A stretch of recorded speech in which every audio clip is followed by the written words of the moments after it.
ये vitamin E के capsules बड़े काम की चीज है। इसे अलग अलग तरीके से यूज करने पर आप अपनी सुंदरता को और ज्यादा बढ़ा सकते हैं। कैसे, मैं आपको बताता हूँ। सबसे पहले तो विटामिन ई के कैप्सूल्स को एलोवेरा के साथ मिक्स करके हल्के हाथों से अपने चेहरे पे मसाज करने पर आपके चेहरे पे और ज्यादा ग्लो आने लगता है। दूसरा, विटामिन ई के कैप्सूल्स को नारियल तेल के साथ मिक्स करके अपनी स्कैल्प और हेयर पर लगाने से आपके हेयर चमकने लगेंगे। और तीसरा, विटामिन ई के कैप्सूल्स को बादाम के तेल के साथ मिक्स करके अगर आप अपनी आंखों के नीचे लगाते हैं तो डार्क सर्किल चले जाएंगे थोड़ी दिनों में। गाइस, आपको ये हेल्थ टिप कैसी लगी कमेंट सेक्शन में जरूर लिखें। बहुत से लोग अपनी जिंदगी में सिर्फ इसलिए सक्सेसफुल नहीं हो पाते क्योंकि उन्हें पता ही नहीं है कि आखिर उन्हें अपनी जिंदगी में करना क्या है।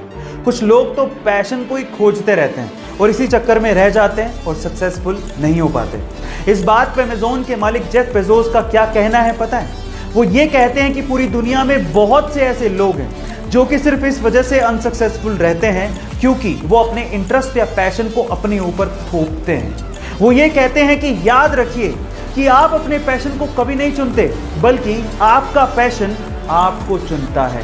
गाइस, आप इस बात से कितने इत्तेफाक रखते हैं कमेंट सेक्शन में जरूर लिखिएगा। इंडिया में सरकारें किसी न किसी कॉन्ट्रैक्टर को चुन के उन्हें टैक्स पेयर का पैसा देके सड़कें बनाने को कहती हैं, लेकिन कई कॉन्ट्रैक्टर्स सिर्फ अपने फायदे की वजह से लालच में आके हल्का मटेरियल यूज करके खराब या फिर काम चलाऊ सड़कें बना देते हैं, जो कि थोड़े ही दिनों में टूट जाती हैं या फिर उनमें गड्ढे पड़ जाते हैं, जिसकी वजह से एक्सीडेंट्स होने के चांसेस सबसे ज्यादा होते हैं। लेकिन अब NHAI यानी कि national highway authority of India ने इसके लिए सख्त रूल्स निकाले हैं। इन रूल्स के मुताबिक अगर किसी कॉन्ट्रैक्टर की सड़क निर्धारित समय से पहले ही टूट जाती है या फिर वो सड़क खराब बनाता है तो उस पर 1 करोड़ से 10 करोड़ रुपयों तक का जुर्माना लग सकता है। और अगर उसके द्वारा बनाई गई सड़क में गड्ढे की वजह से किसी का एक्सीडेंट हो जाता है तो कॉन्ट्रैक्टर को 2 साल के लिए प्रतिबंधित भी किया जा सकता है। गाइस, आपको ये रूल्स कैसे लगे कमेंट सेक्शन में जरूर लिखिएगा। और जिंदगी में सफलता ऐसे नहीं मिल जाती, उसके लिए बहुत सी चीजों को जानना और समझना पड़ता है। उन्हीं में से 3 चीजें आज मैं आपको बताता हूं। नंबर 1, सबसे पहले सफलता पाने के लिए आपको अपना माइंडसेट बदलना पड़ेगा,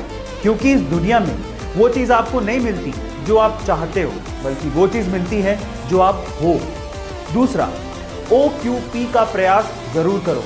OQP क्या है? Only quality people. अपने आप को सिर्फ क्वालिटी लोगों के साथ सराउंडेड रखो। और तीसरा, अगर आप वाकई में सक्सेसफुल होना चाहते हो तो अपनी कम्युनिकेशन स्किल को ठीक करो, क्योंकि जब आप मुंह खोलते हो तो आप दुनिया को बताते हो कि आप क्या हो। गाइस, ये 3 चीजें आपको कैसी लगी कमेंट सेक्शन में जरूर लिखिएगा। और ऐसे अमेजिंग वीडियोस के लिए शेयर, सब्सक्राइब एंड लाइक। मिलता है अगली वीडियो में।